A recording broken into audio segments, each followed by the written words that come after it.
Le silence mystique qui enveloppait le 5e sceau vient de s'achever.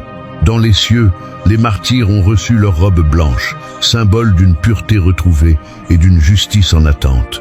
Mais sur la terre, en bas, l'humanité continue sa course effrénée, sourde aux avertissements, aveugle aux signes, comme si le temps des hommes devait durer éternellement. C'est alors que l'agneau brise le 6e sceau. À cet instant précis, l'histoire ne se contente plus de bégayer. Elle s'arrête. Oubliez tout ce que vous avez vu jusqu'ici. Les cavaliers étaient des fléaux portés par des mains humaines.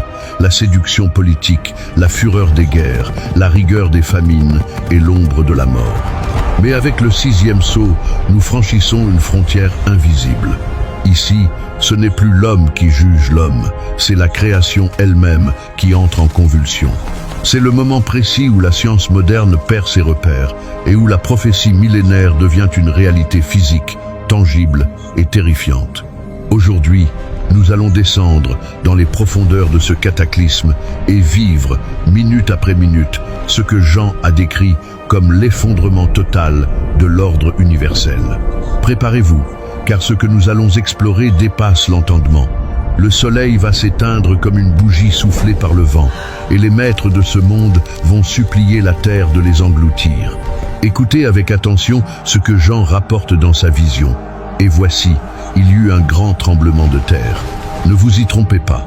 Le texte original suggère bien plus qu'une simple secousse locale ou une rupture de faille tectonique.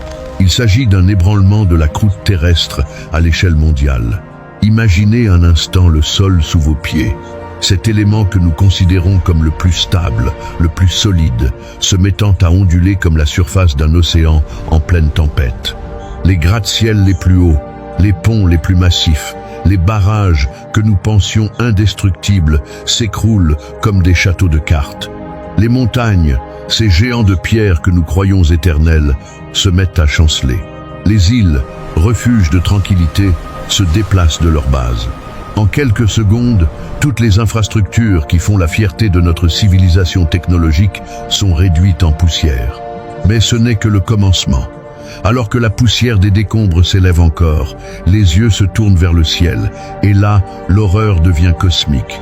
Le soleil, cette source de vie et de lumière, devient noir comme un sac de crin.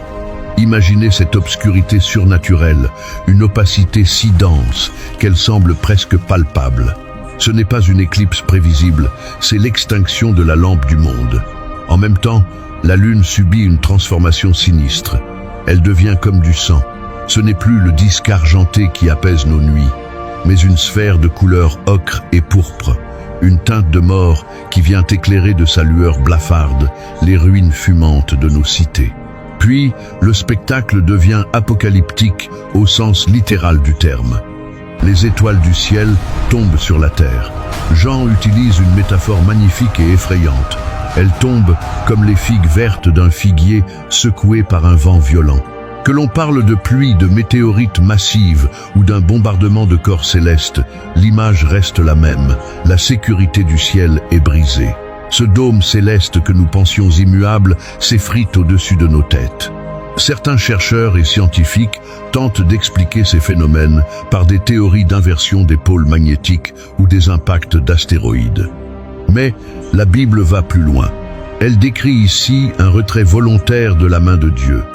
Le ciel se retire comme un livre, un rouleau qu'on enroule brusquement après avoir fini de le lire. Imaginez la voûte céleste, l'espace-temps lui-même, se déchirer comme un vieux parchemin. Et, derrière cette déchirure du voile de la réalité, une lumière d'une intensité insoutenable commence à filtrer. Le monde voit enfin ce qui se cache derrière l'invisible. Le trône de Dieu, le centre de toute autorité, qui apparaît dans une gloire terrifiante. C'est ici que le récit biblique bascule du cosmique vers l'humain. Et c'est peut-être la partie la plus révélatrice. Jean ne regarde plus le ciel noir ou la lune rouge. Il regarde la réaction des hommes. Et ce qu'il voit est une égalité totale devant le jugement. Regardez qui tremble, regardez qui est pris de panique. Le texte énumère les puissances de la terre, les rois, les grands, les chefs militaires, les riches, les puissants. Mais il ajoute immédiatement, tous les esclaves et tous les hommes libres. Comprenez-vous la portée de cette liste? À cet instant, il n'y a plus de hiérarchie sociale. Il n'y a plus de jets privés pour fuir, plus de bunkers de luxe enterrés à des centaines de mètres sous le sol, plus de comptes en banque pour acheter du temps ou de l'influence. Devant le sixième sceau, le milliardaire qui pensait dominer le marché et l'esclave qui n'avait rien possède désormais la même chose, une terreur pure. Il ne cherche pas à organiser une résistance. Il ne tente pas de négocier avec le ciel. Il cherche désespérément à disparaître. Il se jette dans les cavernes, il s'enfonce dans les fentes des rochers. Et écoutez leur cri, ce cri qui devrait nous glacer le sang. Ils s'adressent aux montagnes, ils s'adressent aux rochers et disent « Tombez sur nous et cachez-nous devant la face de celui qui est assis sur le trône et devant la colère de l'agneau. » Réfléchissez à l'absurdité de cette prière. Ces hommes préfèrent mourir écrasés sous des tonnes de pierres. Ils préfèrent une fin violente et immédiate plutôt que de croiser le regard de celui qui siège sur le trône. Pourquoi ? Parce que la culpabilité accumulée pendant des siècles devient soudainement une charge insupportable. La lumière divine qui transperce l'obscurité du sixième sceau révèle tout. Les mensonges, les cruautés cachées, l'orgueil démesuré. Face à la pureté absolue, le péché devient un supplice que même la mort physique semble préférable. Arrêtez-vous maintenant sur cette expression unique dans toute l'Écriture, la colère de l'agneau. Prenez le temps de méditer sur ce paradoxe. Un agneau n'est pas un animal de colère. Un agneau, c'est l'image même de la douceur, de la vulnérabilité. C'est celui qui se laisse tondre sans crier, celui qui se laisse mener à l'immolation en silence. Pendant 2000 ans, l'agneau a été présenté comme celui qui ôte le péché du monde, celui qui tend la main, celui qui pardonne. Mais ici, le temps de la grâce a laissé place au temps de la rétribution. Cela signifie que ce qui terrifie le monde à cet instant, ce n'est pas la fureur d'un tyran arbitraire, ce n'est pas la méchanceté gratuite, c'est la justice implacable de l'innocent. C'est l'amour de Dieu rejeté, méprisé et piétiné qui finit par se transformer en un jugement nécessaire. Le monde a refusé de regarder l'agneau sur la croix. Maintenant, il est contraint de regarder l'agneau sur son trône de jugement. La douceur outragée devient une puissance destructrice pour tout ce qui est impur. Car le texte conclut par cette question rhétorique qui résonne comme un glas. Car le grand jour de sa colère est venu, et qui peut subsister? C'est la question finale que nous devons nous poser aujourd'hui.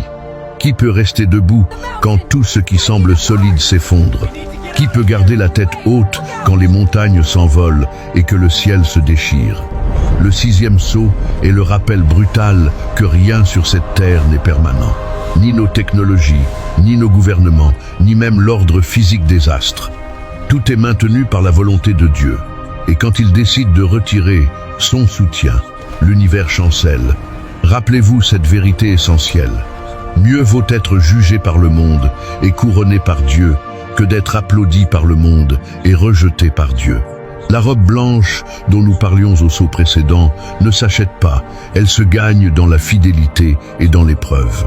Si vous voulez faire partie de ceux qui subsisteront ce jour-là, sachez que votre préparation ne commence pas quand le ciel deviendra noir. Elle commence maintenant, dans le secret de votre cœur et dans la direction de votre vie.